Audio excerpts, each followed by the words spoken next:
Hello everyone, I am Karan Verma and today we will learn a financial decision with education with knowledge। तो हमने previous video में देखा कि financial decision क्या होता है। ठीक है, फाइनेंशियल डिसीजन के अंदर क्या क्या किया जाता है और फाइनेंशियल डिसीजन के कितने टाइप होते हैं। ठीक है, तो फाइनेंशियल डिसीजन के हमने पढ़ा कि 3 टाइप होते हैं, उसमें से हमने एक कवर कर लिया इन्वेस्टमेंट डिसीजन। ठीक है, हमने पढ़ा प्रीवियस वीडियो में कि इन्वेस्टमेंट डिसीजन क्या होता है, इन्वेस्टमेंट डिसीजन कितने टाइप होते हैं और इन्वेस्टमेंट डिसीजन को कितने फैक्टर इफेक्ट करते हैं। आज हम पढ़ेंगे फाइनेंशियल डिसीजन या फाइनेंसिंग डिसीजन। ठीक है, आज हम देखेंगे कि फाइनेंसिंग डिसीजन क्या होता है। ठीक है, तो फाइनेंसिंग डिसीजन क्या हो सकता है। फाइनेंसिंग मतलब डिसीजन मनी से रिलेटेड जो भी डिसीजन होता है वो क्या कहलाएगा, फाइनेंसिंग डिसीजन कहलाएगा। एक एग्जांपल से हम देखते हैं, सपोज एक कंपनी है, ABCD कंपनी है, उसे पैसे की ज़रूरत है। ठीक है, तो वो कंपनी पैसों को की ज़रूरत है, तो वो अपने पैसों की नीड को कैसे फुलफ़िल करेगी। ठीक है, या तो वो किसी बैंक से लोन लेगी। ठीक है, वहाँ से फाइनेंस ला सकती है, किसी फाइनेंशियल इंस्टीट्यूट से या बैंक से, प्राइवेट गवर्नमेंट किसी भी बैंक से, या तो वो लोन ले सकती है, या तो वो क्या कर सकती है, शेयर होल्डर से पैसा इकट्ठा कर सकती है, इन्वेस्टर से पैसा ले सकती है। तो कंपनी के पास 2 वे होता है, या तो वो किसी से लोन ले ले या शेयर होल्डर से अपने शेयर इशू करके पैसा इकट्ठा कर सकती है।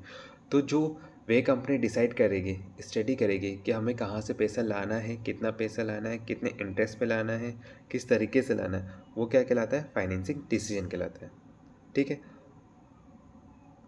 सिंपल में बोले तो कहाँ से पैसा लाना, कितने टाइम ड्यूरेशन के लिए लाना, कितने इंटरेस्ट पे लाना, किस व्यक्ति से या किस किस इंस्टीट्यूट से या किस पर्सन से या शेयर होल्डर या बैंक से किस से पैसा लेना है। ठीक है, वो डिसीजन जो लिया जाता है वो क्या कहलाता है, फाइनेंशियल डिसीजन कहलाता है या फाइनेंशियल डिसीजन कहलाता है। जो प्रोसेस की जाती है उसके अंदर डिसीजन लेने के लिए स्टडी की जाती है और वो क्या कहलाती है, फाइनेंसिंग डिसीजन कहलाती है। ठीक है, एक बार अच्छे से पढ़ लेते हैं और अच्छे से आपको क्लियर हो जाएगा कि फाइनेंसिंग डिसीजन क्या होता है। ठीक है, a financial decision is about choosing how to get money.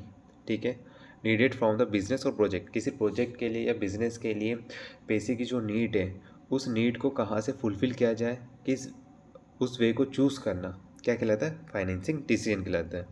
This can involve the deciding between using saving को यूज़ करना है।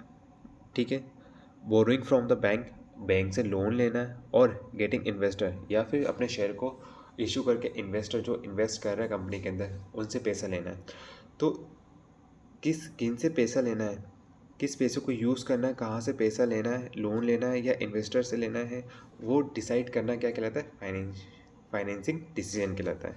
ठीक है, इसका गोल क्या रहता है, the goal is to find the best way. इसका गोल क्या रहता है, बेस्ट वे को फाइंड करना। ठीक है, जिसमें रिस्क कम हो, कॉस्ट कम हो।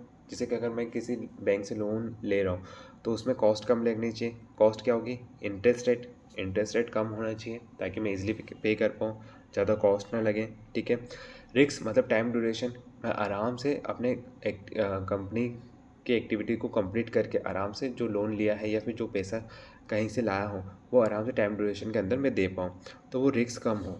ठीक है, तो वो सारी चीज़ें एनालाइज करना, स्टडी करना और निर्णय लेना कि कहाँ से पैसा कितना और कितने इंटरेस्ट पे लाना है, वो डिसाइड करना क्या कहलाता है, फाइनेंसिंग डिसीजन कहलाता है।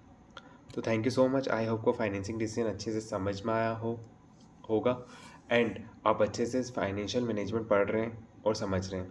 हम नेक्स्ट वीडियो में देखेंगे फाइनेंसिंग डिसीजन के फैक्टर कौन कौन से इफेक्ट करते हैं। ठीक है, थैंक यू सो मच।